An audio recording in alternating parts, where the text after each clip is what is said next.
Welcome back to Sunrise Daily. Yes, that's what we're focusing on next today on the program. We're joined this morning by Professor Steve Afolami, who is the Vice Chancellor, Augustine University, Ilara, Utme. Thank you for coming on this morning. You're welcome. Well, this increase in, primarily, it's got to do with the scrapping of post-UTME. They've given their reasons, the ministry, talking about the fact that it's just used for the wrong purposes, and so they will not have it.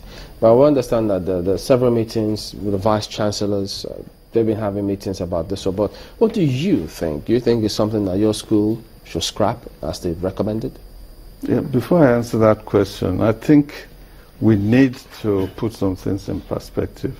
The stand of the vice chancellors is that the Senate of any university should, in the first instance, regulate the admission of candidates into the 100 level or whatever level as freshers.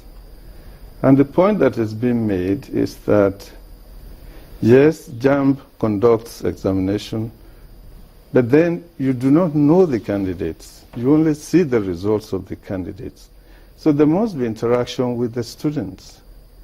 And what any university does, especially because these days, there are students who have been expelled from some other places as a result of either cultism or some heinous crimes, who go into the system again, either by repeating examination or by seeking to enter into other universities through some other means.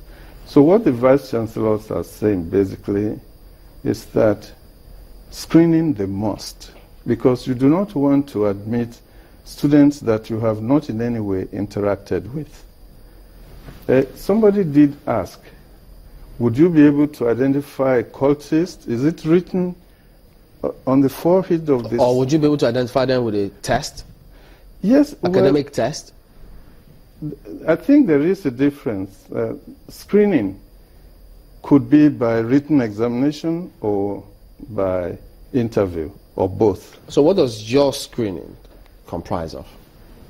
Normally in the past it would be a written exam. Because it is quick, you use computer-based exam, so that quickly, immediately, the student himself or the applicant knows immediately what he has scored in that examination by pressing a button. As soon as it's over, those who conduct oral interview, and most universities do, especially the private ones, take over from that point. Some within the same day, some at some other day. And the interaction is such that, at least I have been on such committees for several years in the Federal University of Agriculture before I became Vice Chancellor of Augustine University. And in many cases, the police is involved, the drug administration people are involved, and the SSS is also involved. No matter how brilliantly. The SSS? Yes. In schools? Where you invite the people who should know, who can look at a candidate. There are signs that they have. There are candidates who have done beautifully well, and they score 0 for security.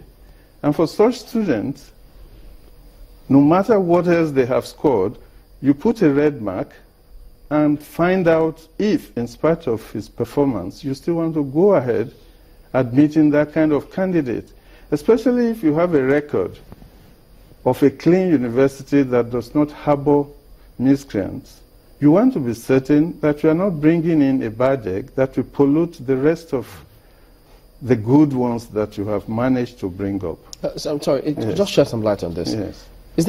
Has there been any example, any case wherein a student was flagged red, even though he was or she was that brilliant? Oh yes, you didn't get definitely. admission? Of course, yes. I mean, in my committee, especially the ones that have been involved with, yes, very many cases.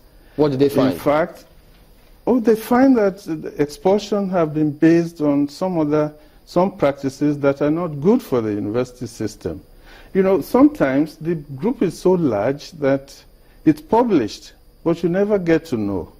So it's after such an activity that you can check with the university that expelled the student and find out what it was all about and confirm.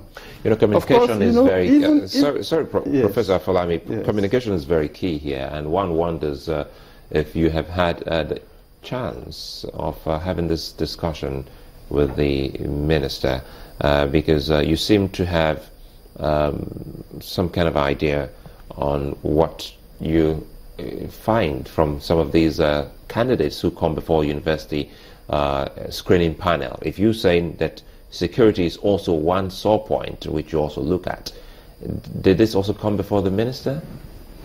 Well, you know, I think that has been a complaint of the vice chancellors, that post-UTME screening became an issue, and it was a process. You know, there were papers presented, there were data presented, there were issues that were discussed on very dispassionate basis, and it was national. The vice chancellors discussed very intensely with JAM and with the Minister of Education over quite some while before post-UTME became a policy. Then, what the vice chancellors are saying is that it was an informed decision. So if it's going to be reversed, then let's have the basis for reversing it.